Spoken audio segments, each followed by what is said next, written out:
এখন কানাডার অনেকেই যারা জাস্টিন ট্রুডোকে পছন্দ করে এবং যারা কানাডার গণতন্ত্রের সমর্থক তারা বলছেন যে জাস্টিন ট্রুডো যে সিদ্ধান্ত নিয়েছে সেটি গণতন্ত্রের পক্ষেই একটি সিদ্ধান্ত নেওয়া হয়েছে।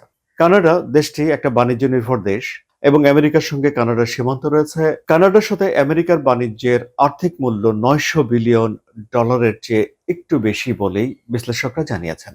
এখন এই পরিস্থিতিতে এসে ডোনাল্ড ট্রাম্প নির্বাচিত হওয়ার পর তিনি ঘোষণা দিয়েছেন যে কানাডার দক্ষিণ সীমান্তে যদি নিরাপত্তা জোরদার করা না হয়, বিশেষ করে অভিবাসী ইস্যুতে, তাহলে কানাডা থেকে যেসব পণ্য আমেরিকাতে যায় সেসব পণ্যের উপরে ডোনাল্ড ট্রাম্প 25% শুল্ক আরোপ করবেন বলে একটা হুমকি দিয়েছেন। 25% শুল্ক যদি সত্যি সত্যি ডোনাল্ড ট্রাম্প আরোপ করেন, তাহলে কানাডার বর্তমান কিছুটা দুর্বল অর্থনীতিতে এটি একটি বড় আঘাত হিসেবে আসবে এবং এই আঘাত কানাডার জন্য গুরুতর হবে বলে মনে করেন জাস্টিন ট্রুডোর ডেপুটি। এবং এই বিষয়টিকে অর্থাৎ ডোনাল্ড ট্রাম্পের এই হুমকিকে যথাযথভাবে অ্যাড্রেস করতে পারেননি এমন একটি অভিযোগ তুলে কিছুদিন আগে জাস্টিন ট্রুডোর ডেপুটি পদত্যাগ করেছিলেন এবং জাস্টিন ট্রুডোর সরকার কিছুটা তখন দুর্বল হয়ে পড়ে।